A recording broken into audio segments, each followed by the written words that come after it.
Prepárate para sumergirte en un mundo de valentía, traición, triunfo y tragedia mientras exploramos la vida de David en detalles sin precedente.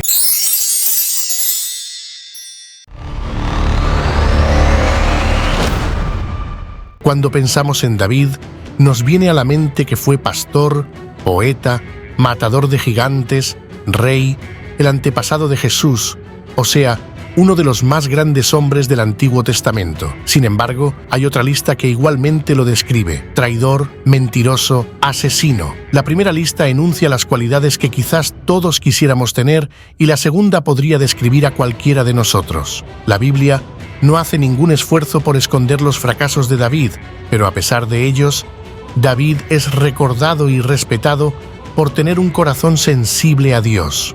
Al saber que nos parecemos más a David en sus fracasos que en su grandeza, deberíamos averiguar qué causó que Dios dijera que David era alguien conforme a su corazón. Más que nada, confió plenamente en la naturaleza fiel y misericordiosa de Dios. Fue un hombre que vivió con gran pasión. Pecó, pero fue rápido para confesar sus pecados. Su confesión provenía del corazón y su arrepentimiento era sincero. David nunca tomó a la ligera el perdón de Dios ni pensó que siempre recibiría sus bendiciones. Dios nunca retuvo de David su perdón, pero tampoco evitó que sufriera las consecuencias de sus acciones. Experimentó la alegría del perdón aun cuando tuvo que lidiar con los resultados de su pecado. Nosotros tendemos a invertir estas dos cosas. Muy a menudo preferiríamos evitar las consecuencias en vez de experimentar el perdón. Otra gran diferencia que hay entre David y nosotros es que aunque cometió grandes pecados, no pecó repetidas veces. Aprendió de sus errores porque aceptó el sufrimiento que acarreaban. Por lo general, parece que no aprendemos de nuestros errores ni de las consecuencias que los acompañan. ¿Qué cambios necesita hacer para que Dios encuentre esa clase de obediencia en usted? Fortalezas y logros. El más importante rey de Israel, antepasado de Jesucristo, nombrado en el Salón de la Fe en Hebreos. Dios lo describió como un hombre conforme a su corazón. Debilidades y errores. Cometió adulterio con Betsabé. Planificó el asesinato de Urías, esposo de Betsabé. Desobedeció directamente a Dios cuando censó al pueblo. No actuó con firmeza ante el pecado de sus hijos, lecciones de su vida. Estar dispuestos a reconocer nuestros errores con sinceridad es el primer paso para enfrentarlos. El perdón no elimina las consecuencias del pecado. Dios desea que confiemos plenamente en Él y que le dediquemos toda nuestra adoración. Datos generales. Lugar: Belén, Jerusalén. Ocupación: pastor, músico, poeta, soldado, rey. Su historia se relata en 2 de Samuel 16:1, Reyes 2. También es mencionado en Amós 6, 5, Mateo 1, 1, 6, 22, 43, 45, Lucas 1, 32, Hechos 13, 22, Romanos 1, 3, Hebreos 11, 22, Samuel unge a David, 1 de Samuel 1, 23. Samuel santificó a Elsaí y a sus hijos para prepararlos para la adoración a Dios o para ofrecer un sacrificio. Si desea más información acerca de esta ceremonia, vea Génesis 35, 2, Éxodo 19, 20, 14 y la nota en Josué 3, 5. Saúl era alto y apuesto. Era un hombre que impresionaba por su buena apariencia. Es posible que Samuel estuviera buscando a alguien así, pero Dios le advirtió que no se guiara por las apariencias. Cuando la gente juzga a otros solamente por sus apariencias, arriesgan descartar a personas capaces que carecen de las cualidades físicas que la sociedad admira. Las apariencias no nos revelan el carácter de las personas ni nos muestran su verdadero valor. Afortunadamente, Dios juzga por la fe y el carácter, no por las apariencias. Debido a que solamente Dios puede ver el interior de las personas, Él es el único que las puede juzgar. Hay personas que dedican horas de su tiempo al mantenimiento de su apariencia externa, pero deberían dedicar aún más tiempo mejorando su carácter. Aunque todos pueden verle la cara, solo usted y Dios saben cómo es su corazón. ¿Qué pasos está dando para mejorar la actitud de su corazón? David fue ungido rey, pero en secreto. Pasó mucho tiempo antes de que lo ungieran en público. 2 de Samuel 2, 4, 5, 3. Entretanto, Saúl continuaba ejerciendo su puesto como rey y Dios preparaba a David para sus responsabilidades futuras. El aceite con el que fue ungido David simbolizaba la santidad. Era utilizado para consagrar a personas u objetos para el servicio a Dios. Cada rey y sumo sacerdote de Israel era ungido con aceite. De esta manera, eran comisionados como representantes de Dios ante la nación. A pesar de que Dios rechazó el reinado de Saúl al no permitir que sus descendientes lo sucedieran en el trono, él permaneció en su puesto hasta que murió. David y Goliat, entre los campamentos de los ejércitos de Israel y Filistea, se encontraba el valle de Ela. David llegó al campamento israelita desde Belén y se ofreció para pelear contra el gigante Goliat. Después de que David derrotó a Goliat, el ejército israelita persiguió a los filisteos hasta Ecrón y Gat. David, además de ser conocido por su valentía y habilidad como pastor, era un buen arpista y músico que llegaría a escribir muchos de los salmos de la Biblia. Aunque David estaba al servicio de Saúl, todavía ayudaba a su padre a cuidar de las ovejas. Evidentemente, Saúl no sabía que David había sido ungido como rey secretamente. Trabajar para Saúl representó una oportunidad excelente para que David, un joven y el futuro rey, obtuviera información de primera mano sobre cómo guiar a una nación. Algunas veces, nuestros planes, aún los que pensamos que Dios ha aprobado, deben postergarse por tiempo indefinido. Al igual que David, podemos utilizar el tiempo de espera provechosamente. Podemos aprender y crecer en nuestras circunstancias. Cuando los israelitas se acercaron a la tierra prometida por primera vez, la mayoría tuvo miedo de entrar debido a los gigantes que vivían allí. Números 13, 32, 33. Ahora Goliat, que medía casi 3 metros de altura, se mofaba de los soldados israelitas y parecía invencible ante ellos. Saúl, el más alto de los israelitas, probablemente estaba preocupado porque era obvio que él era el más adecuado para enfrentar a Goliat. Sin embargo, ante los ojos de Dios, Goliat no era diferente a los demás. A veces, los ejércitos evadían el alto costo de una batalla enfrentando a su mejor guerrero con el mejor del enemigo. Así evitaban un gran derramamiento de sangre porque el ganador de la pelea se consideraba el ganador de la batalla. Goliat tenía una ventaja definitiva sobre David desde el punto de vista humano, pero Goliat no sabía que enfrentarse a David significaba enfrentarse a Dios. ¿Por qué pasaron así 40 días y ninguno de los ejércitos atacó al otro? Estaban acampados en lados opuestos de un valle con laderas empinadas. El ejército que descendiera al valle e intentara subir las laderas estaría en desventaja al principio de la batalla y probablemente sufriría grandes pérdidas. Ambos ejércitos estaban esperando que su enemigo atacara primero. La perspectiva de un asunto puede marcar la diferencia. Muchos de los presentes solamente veían un gigante. Sin embargo, David vio a un mortal que desafiaba al Dios Todopoderoso. Goliat era un blanco tan grande que sería difícil fallar. Además, David sabía que Dios estaría con él cuando se enfrentara a Goliat. Consideró su situación desde el punto de vista de Dios. ¿Cuáles o quiénes son los Isama que enfrenta usted? Examinar las circunstancias imposibles de resolver desde el punto de vista de Dios nos permite adquirir la perspectiva correcta. Cuando podemos ver con claridad, podemos batallar eficazmente. Las críticas no pudieron detener a David. Mientras el ejército observaba sin hacer nada, él se puso en acción. Confiado de que Dios pelearía por él, no encontró razón para esperar. Es posible que la gente trate de desalentarlo con burlas o comentarios negativos, pero usted debe seguir haciendo lo que sabe que es correcto. De esa manera agradará a Dios, y su opinión es la que realmente cuenta. David podía moverse más rápido que Goliat porque no llevaba armadura ni armas pesadas. Tenía excelente puntería con la honda y al aproximarse a Goliat se mantenía fuera del alcance de sus enormes armas. No obstante, la efectividad de David no se debió a su habilidad con la honda, sino a su valentía y fe en Dios.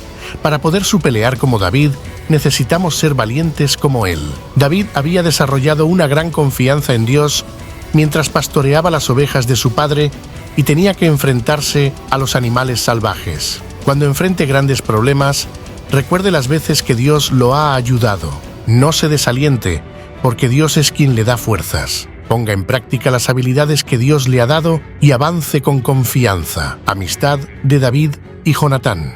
Cuando David y Jonatán se conocieron, se volvieron buenos amigos inmediatamente. Su amistad es una de las más profundas e íntimas que se encuentran en la Biblia. Basaron su amistad en un compromiso con Dios, no solamente entre ellos. No permitieron que nada se interpusiera entre ellos, fueran sus oficios o sus problemas familiares. Se unieron aún más cuando su amistad fue puesta a prueba. Pudieron permanecer amigos hasta el final. Tiempo después, Jonatán, el príncipe de Israel, se dio cuenta de que David y no él sería el próximo rey. Sin embargo, eso no cambió su amor por David. Jonatán prefería perder el trono de Israel antes que a su mejor amigo. El aprecio que Saúl sentía por David se transformó en celos cuando el pueblo comenzó a celebrar sus logros. Saúl intentó asesinar a David arrojándole su lanza. Los celos no parecen ser un pecado grave, pero en realidad están a solo un paso del asesinato.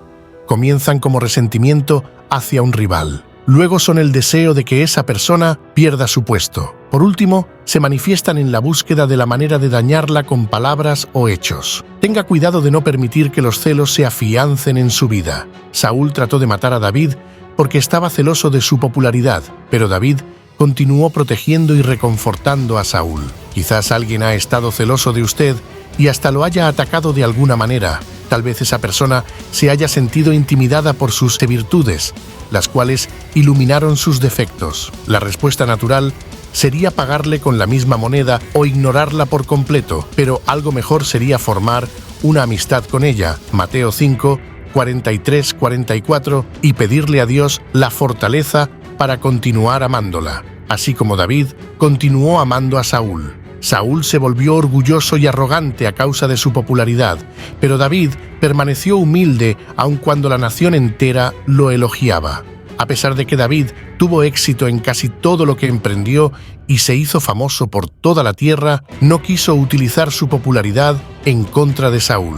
No permita que la popularidad distorsione la imagen que tiene de sí mismo. Es relativamente fácil ser humilde cuando no es el centro de atención, pero ¿cuál es su reacción cuando lo elogian y halagan? Saúl procura matar a David.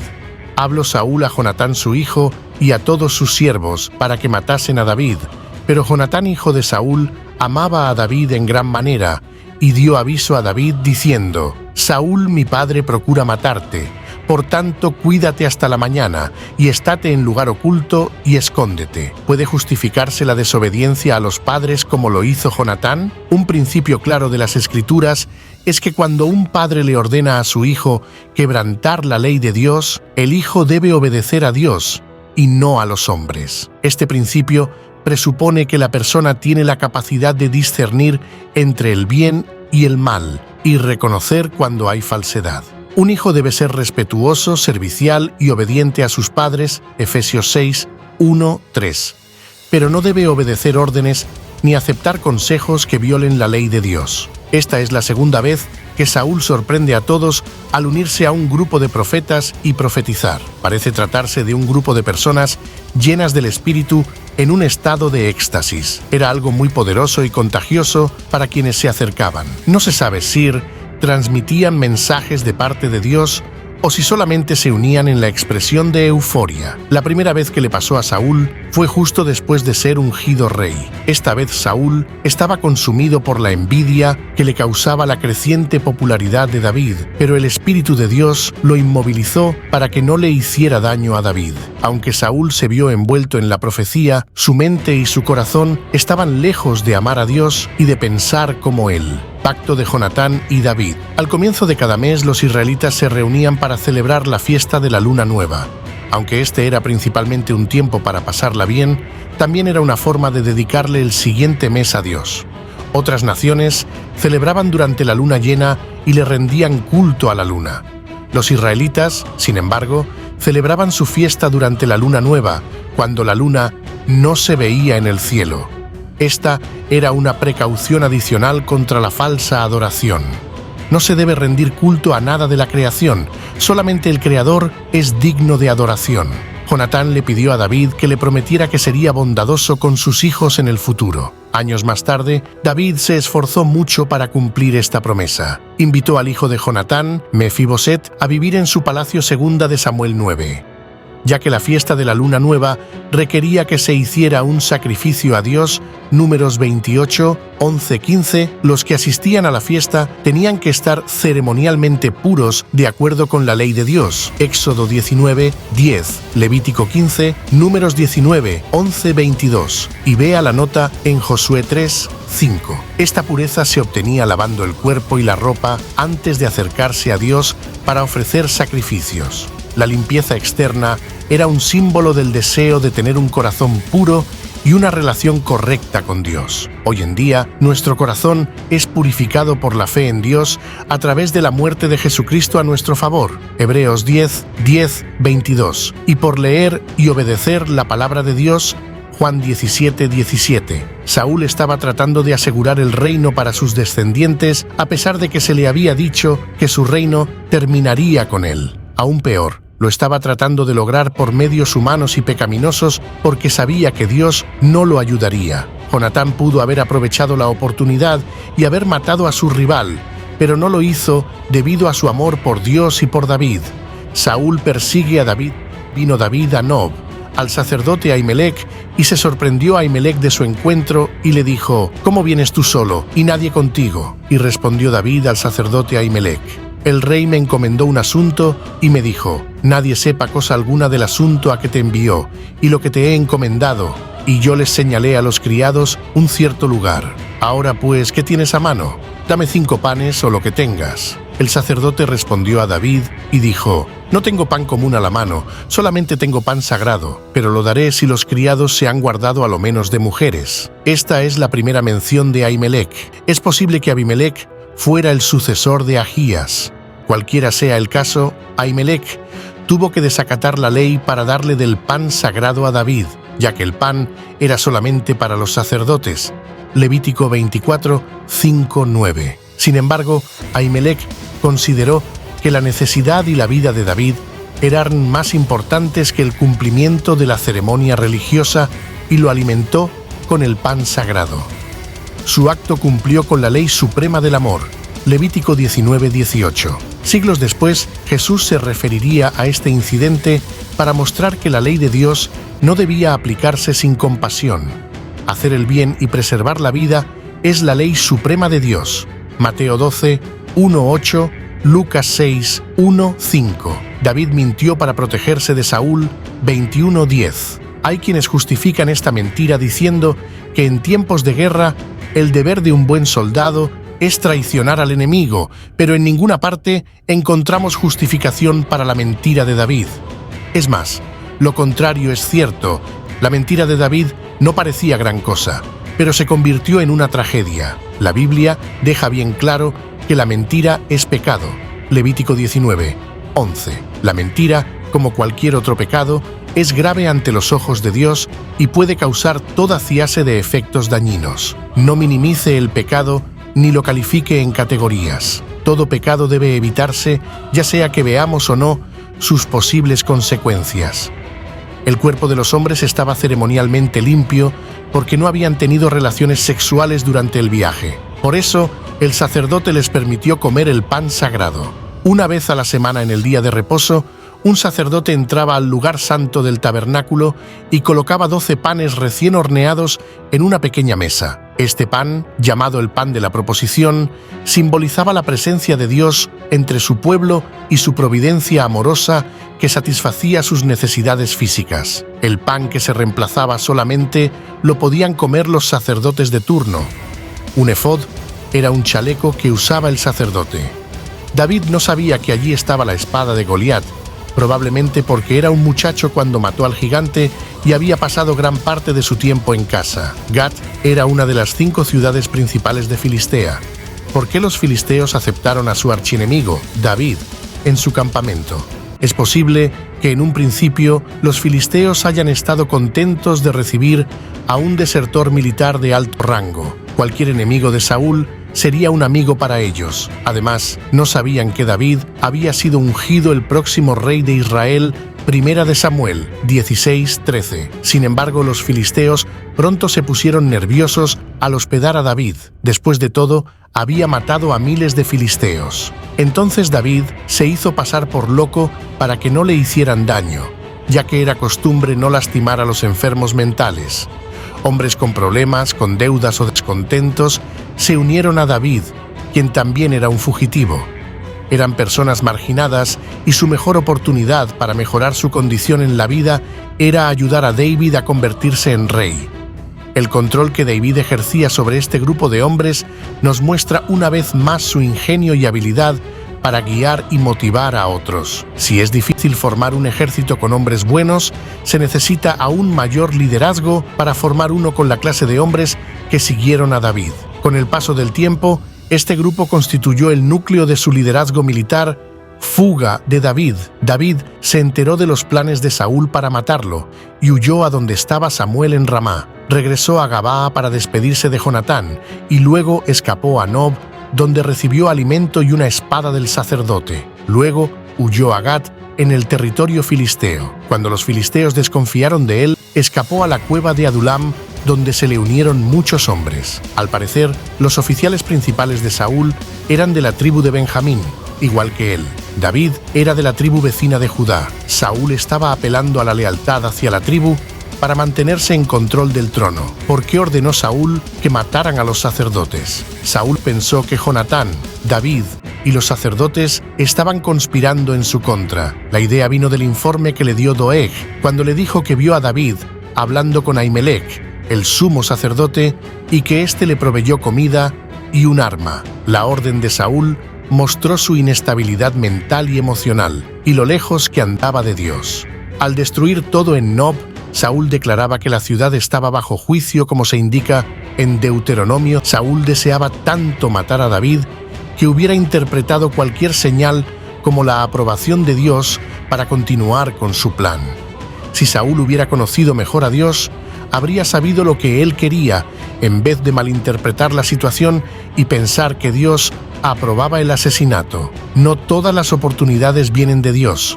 Podemos desear algo de tal manera que pensamos que cualquier oportunidad para obtenerlo es de origen divino. Como vemos en el caso de Saúl, es posible que no sea así. Una oportunidad para hacer algo contrario a la voluntad de Dios nunca vendrá de él, porque Dios no nos tienta. Cuando se le presenten oportunidades, examine bien sus intenciones. Asegúrese de que están de acuerdo a los deseos de Dios y no solamente a los suyos. Posiblemente esta fue la última vez que David y Jonatán estuvieron juntos.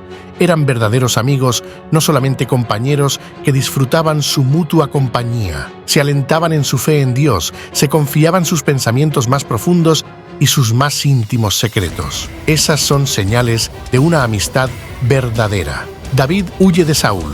David y sus hombres salieron del bosque de Aret para atacar a los filisteos en Keila. Luego Saúl se dispuso a salir de Gabaa para atacar a David, pero David escapó al desierto de Zif. En Ores, Jonatán se encontró con David para alentarlo. Luego David huyó al desierto de Maón y a los lugares fuertes de Engadi. David perdona la vida a Saúl. David y sus 600 hombres descubrieron que el desierto de Engadi era un buen lugar para esconderse debido a las numerosas cuevas que había en el área. La gente de la zona utilizaba las cuevas como casas o tumbas. Para David y sus hombres eran lugares de refugio. En la actualidad, estas cuevas aún existen. Algunas son tan grandes que pueden albergar a miles de personas. En la Escritura no encontramos que Dios le haya dicho algo así a David o a sus hombres. Probablemente los hombres estaban expresando su interpretación de algún suceso previo, tal como la unción de David o la predicción de Jonatán de que David sería rey. Cuando los hombres de David vieron a Saúl en la cueva, pensaron erróneamente que era un acto de Dios para que lo mataran. David tenía un gran respeto por Saúl, a pesar de que Saúl lo quería matar. Aunque Saúl continuaba pecando y rebelándose contra Dios, David respetaba su puesto como rey, el ungido de Dios. David sabía que algún día sería rey y que no estaba bien matar al hombre que Dios había puesto en el trono. Si hubiera asesinado a Saúl, habría establecido un ejemplo que sus adversarios pudieron haber imitado en el futuro.